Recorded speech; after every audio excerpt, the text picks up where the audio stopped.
Hello বন্ধুরা, আবারও চলে এসেছি একটা নতুন ভিডিও নিয়ে। তো আজকে দেখো এটা কি গাছ, অবশ্যই কমেন্ট করে জানাবে। গাছটা লতানো গাছ, কিন্তু কি গাছ অবশ্যই জানিও কমেন্টে। আর আজকে দেখো আমি একটা লতানো গাছ কিভাবে তোমরা ফেলে দেওয়া জিনিস দিয়ে বাড়িতেই লতানো গাছে স্ট্যান্ড করে নিতে পারো সেটাই আমি দেখাচ্ছি। এটা হচ্ছে টিউবলাইটের বাটাম। তো টিউবলাইটের বাটামটা এরকম বাটাম কিন্তু আগেকার দিনে হতো, তো সেটা আমার ছিল। আমি সেটা ফেলে না দিয়ে এটা লতানো গাছে কিন্তু ব্যবহার করব। তো বাটামের যে চোখটা হয় সেই চোখটা আমি খুলে ফেলছি, স্ক্রু দিয়ে খুলে দিলাম, দিয়ে তারটা কিন্তু আমি রাখলাম, তারটা বাদ দিলাম না, কারণ তারটা লতানো গাছের জন্যই কাজে লাগবে। আর যেসব নাটগুলো ছিল সমস্ত কিন্তু আমি খুলে দিচ্ছি। খুলে দিয়ে দেখো একদিকে যে হোল্ডারটা আছে দুদিকে, তো একদিককার আমি হোল্ডারটা খুলে দেব আর একদিককার হোল্ডারটা আমি কিন্তু রেখে দেব। সমস্ত তারগুলোই কিন্তু আমি রেখে দিচ্ছি, তারগুলো কিন্তু আমি খুলছি না। আর এই হোল্ডারটা রেখে দিলাম আর একদিককার হোল্ডারটা আমি খুলে ফেলে দিলাম। আর এটা ছোট বাটাম, তো ছোট বাটামের ভেতরকার যে চোখটা আছে সেটা আমি বের করে ফেললাম।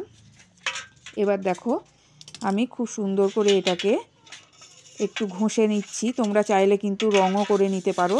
তো আমি স্কচব্রাইট দিয়ে একটু ওপরটা পরিষ্কার করে নিলাম, নিয়ে তারটা গোটাটাতে জড়িয়ে দিচ্ছি। যেহেতু এটা প্লেন, তো লতানো গাছ কিন্তু উঠতে অসুবিধা হবে, সেই কারণে আমি তারটা জড়িয়ে এই যে ছোট্ট ফুটোটা আছে সেইখান দিয়ে আমি তারটা বের করে সুন্দর করে সেট করে দিচ্ছি।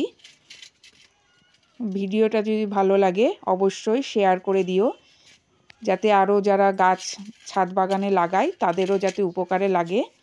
কারণ এই রকম ধরনের জিনিস আমরা কিন্তু কিনতে হয় আমাদেরকে লতানো গাছের জন্য।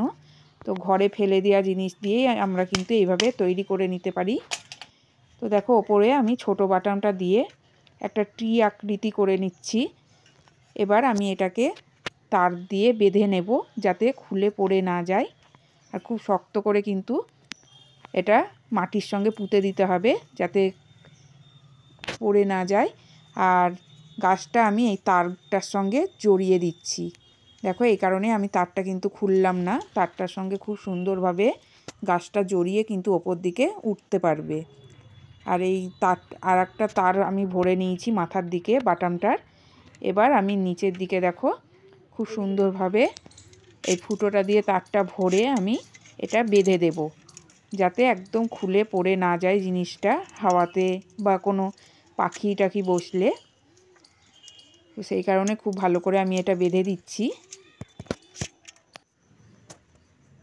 এই যে এইভাবে আমি বেঁধে দিলাম, দেখো দেখতে কত সুন্দর হয়েছে।